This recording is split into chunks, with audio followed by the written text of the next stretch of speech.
Hey guys, this is Reggie. I'm coming with the Gunpla Network today to bring you guys my review of the high grade Unicorn Gundam 02 Banshee in destroy mode.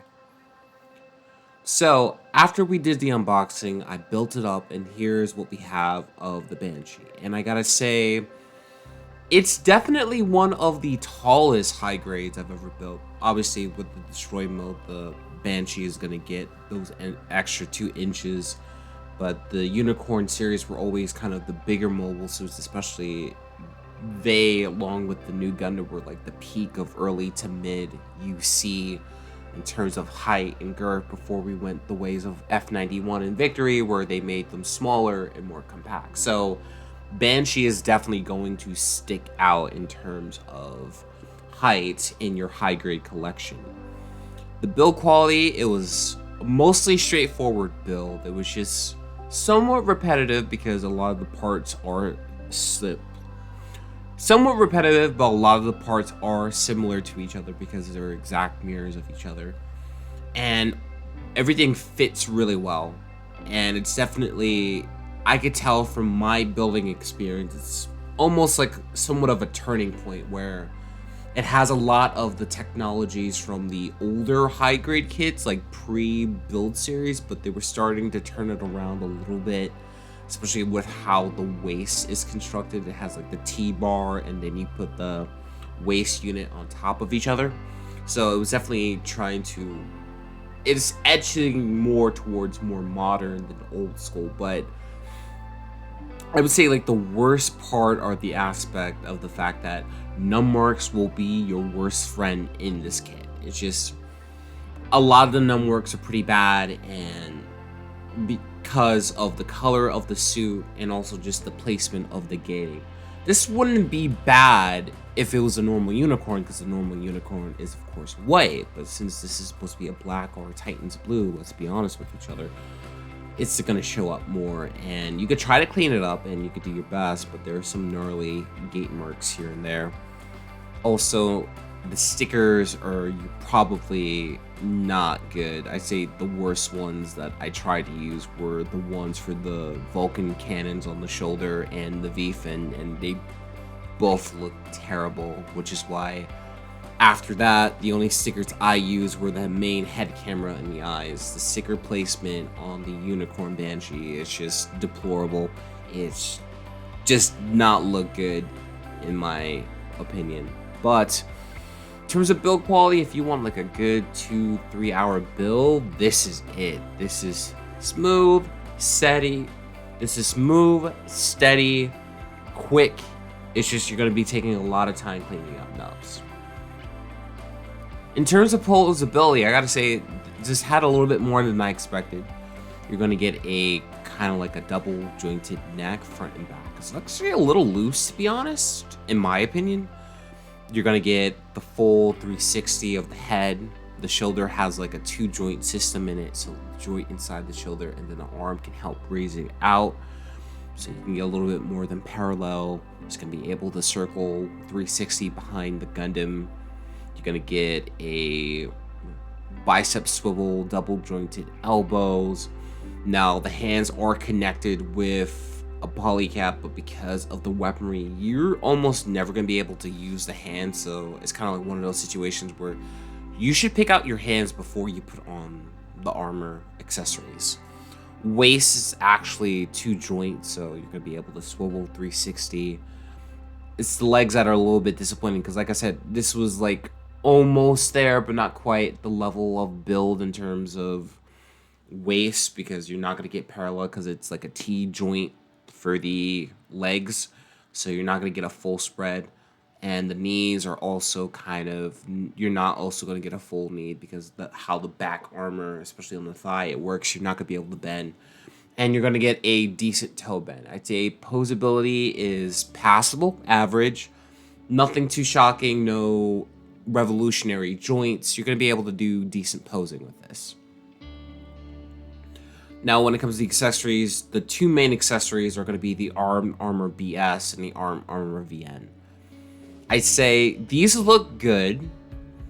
Well, that depends if you can be okay with the material that was used for the cycle frame. It's definitely more of a Strike Freedom-esque gold than a translucent yellow or orange that were used on the real grades or the master grades. So it's more like a solid color than a translucent color. And my personal issue with the accessories are just, you have to build it within the kit. You lose accessibility to the hands. And also, I feel like there's no play function with them. It's just, they're there. You can't bend them. The VN isn't really posable at all. It doesn't move around like the master grade or the perfect grade. They're just there. Strike the BS if you want to shoot something. Strike out or pose out with the VN if you want to crush something. And it feels very limiting. There's just no functionality. It's just, the gun and the claw look awesome, don't get me wrong, but I just feel I can't really do much with it. It's kind of one of those things where it's just there to look pretty. Now you could say, well, Reggie, why don't you get an action base?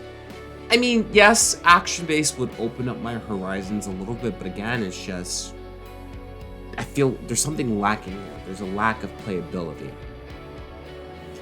And another thing that I find a little bit in contention with is the fact that you get up to 4 beam saber hilts, but no beam saber effect parts. Because I know with how the Banshee, especially in destroy mode, works, once the VN and the BS are activated, you can't really use it, which I think you still could, but just the fact that Bandai didn't include any beam saber effect parts is disappointing. Because there's 4, because you can even unhinge the ones in the wrist, but you can't use them at all. So, almost like teasing in a way. You know, in terms of fun, there is fun to have with the skin. It's the Banshee, it looks menacing, it's a darker version of the Unicorn. It has a great look by itself, especially in destroy mode. It's just, I feel like there's a lack of playability. I feel like there's something missing. Personally, I would have gone with the Norn configuration because the Norn has the shield, it has the beam saber, it has the beam magnum. I feel like there's a little bit more. I feel like the Norn has a little bit more accessibility. But again, I've only built the perfect grade version of the Norn. So I just feel there's something missing there. I just feel this thing is lacking. It's more about a presence than actual playability. My last thoughts with the Banshee destroy mode.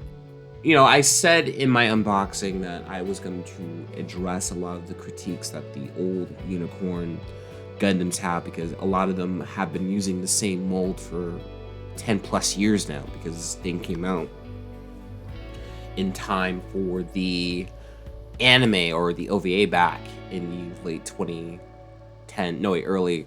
This thing came out in time for the OVA back in like the late 2000s, early 2010s. So they recycle that same mold over and over and over again. I won't say that there's no point in owning a high grade version, because a high grade is always going to be cheaper, more accessible, quicker to build. But I do find that there are better alternatives now. Obviously, we have the real grade Unicorn, the real grade Banshee Norn, the master grade, even the master grade, and I'm not even including the master grade Unleashed version of this. I mean, like, even the old school master grade for the OVA versions of those kits have more going to it than this, because with those kits, at least it could transform to destroy mode, so there's more of a fun factor in transforming the kits. Whereas this one, you have to pick the destroy or the unicorn mode. I won't say that you shouldn't get it, but I definitely say that the real grade might have been a kit killer, because there are reasons to get the high grade again, but the real grade, there's more to it. And I found like the gating is going to be better, the colors are going to be better, much less stickers or less mandatory stickers. And I just find the high grade a bit lacking. I don't regret building the high grade. It's cool. I'm happy to have it as a part of my collection. But I feel the high grade, there really isn't much of a need for it at this point. Just get the real grade. The master grade's old and new. perfect grades. If you want a high grade just to paint it and to test out some mods, go for it. But I find that this one just didn't sit well with me. I'm happy to have it, but I've seen better in my day. So those are my overall opinions of the Banshee Destroy Mode high grade. Maybe you see it something a little differently than me, and that's okay, because this isn't exactly a bad kit. It's just very run-of-the-mill. My name is Reggie, and I will see you later.